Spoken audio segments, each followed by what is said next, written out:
thought it might be beneficial for us to just look at this real briefly tonight to make sure that there's an overall understanding of what we're trying to accomplish. This is what this recommendation does. It documents for the very first time the city's electric rate. The city has a special electric rate that no one else pays. That rate was established, as I understand it, sometime after the 2004 rate review, cost of service rate review, but it was never formalized.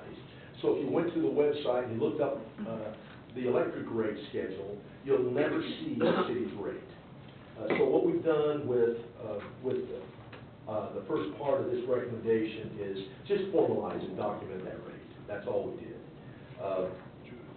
The next part of the recommendation was kind of in three parts. It was to reduce or reset the power cost adjustment, PCA, to zero. The power cost adjustment, what it does, it shares with customers the monthly changes in the cost of power or generation, whichever we're doing at the time. The last time that base was set was, again, in 2004, so it was way past due. Okay, the second part of that recommendation was to revise all the existing energy rates by adding to each rate the average PCA factor. Okay, and finally, it established a new base rate for energy of basically, well, a little over 5 cents, 5.3 cents per kilowatt hour. Overall, none of these changes have any impact on electric charges to customers. That was the intent of it. It's kind of like housework, cleaning up the rate schedule right now. That's the first part of the review that was performed by 21st Century. Bill, can I ask you a question? Yeah, Larry. What is the 30% multiplier? What is that? The 30% multiplier was when you do the calculation for the PCA, the monthly calculation, and it's calculated on a rolling 12 months. You come up with the inequity between the base rate and what energy is costing you today. That actually worked out to be about 2.6 cents a kilowatt hour. And we said there was no way, because back in 2004, the base rate for energy that was set was about 2.9 cents, and we're paying over 5 cents now. And so the board said, well, we're not going to implement a full-blown PCA at 2.6 cents. The impact would be too great for our customers, and we didn't need the revenue. So what we did was we settled on 30% of the actual calculated difference. And we use that every month. It gets recalculated. 30% of 2.6 yes. is 8 cents, 8 tenths of a cent. Yes. Mm-hmm. Okay. Now I've got an example here that I want to show you. This example, I looked at a typical residential customer using about 1,000 kilowatt hours of energy without taxes. So we're just looking at energy costs. Under the current rate, which is, you can see about just a little bit over 10 cents a kilowatt hour, the 0.00809 is the average PCA that gets added to that every month. So the service charge for that customer under the current rate is $6.72. The energy charge would be $100.83, and the PCA charge would be $8.09. So without taxes, that customer would pay $115.64. With this change, under the revised rate, you can see that we're going to roll the PCA back to zero. So the actual rate that the customer will pay is 0.10892 cents per kilowatt hour. So they'll pay $6.72 for service, $108.92 for energy, zero on the PCA. When you reset it, if the cost of power goes up slightly, there'll be a positive impact. In other words, the PCA could be a minuscule charge. If it goes down, it could be a negative. It could actually be reduced from their bill. Has that ever happened? Well, not since. Only under the new revised rate would that happen, Larry. Under the old one, it had been so long, it'll never be negative. But all you really did was took away the definition of PCA and just added on into the energy. The PCA is still in place, But it's zero. yes. But I mean, and then you added it, I mean, this looks like you added 8.09. We did. My point for the example was, under the current rate and the revised rate, the customer's gonna pay the same amount of money. But under the old system, why did the cost, the PCA, why was it never negative? Because there was such a large difference in the base energy rate and what we were paying. But didn't you, I thought you contracted that and had it basically locked in for 5 years.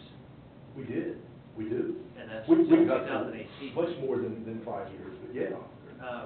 Well then, why would it ever have to go up then? I mean, if your, for the power is already fixed by contract, why would we ever need a PCA? Because in our rates, our existing rates, the calculations are based on a 2.9 cents per kilowatt hour energy charge. So in other words, we're selling it to the customer at 2.9 cents, we're buying it for over 5 cents. So we're losing money on every kilowatt hour that we sell. Then how do you increase your reserves if you lose money on every kilowatt hour that you sell? We weren't. Yeah, your reserves have gone up over the last. Yes, they have.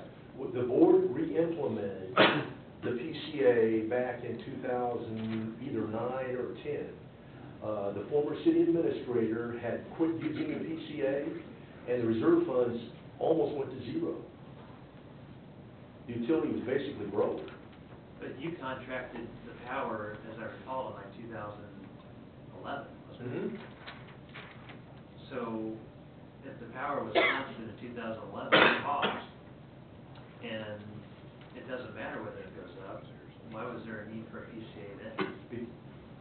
Because we're only charging, and maybe I'm not making it clear, we're only charging in our base rates 2.9 cents a kilowatt hour. But you said when you added the PCA in from 2009, then you got, it was an even deal, right? Yes. But then you contracted for power at an even lower rate, 2011, around that time. And that's reflected in the monthly PCA calculation. Why would the PCA go up if your cost is the same in 2011? There should have never been a PCA at all. Every month the PCA changes. It never goes below zero. No, because we're paying 5.5 cents a kilowatt hour, and we're buying it for 5.5, and we're selling it for 2.9. So the PCA makes up that difference in the cost of power.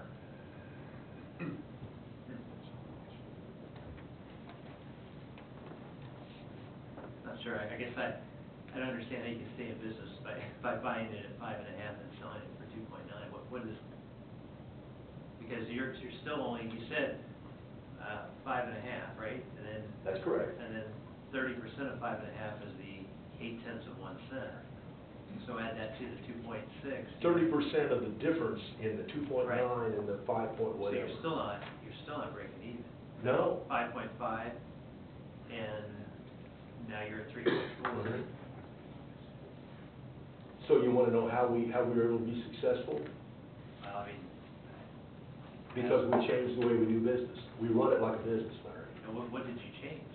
We changed our procedures. We quit using contractors 100%.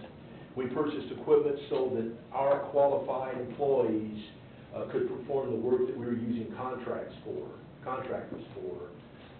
We became very productive, very efficient, made changes like that, and were able to get by with 30% on the PCA.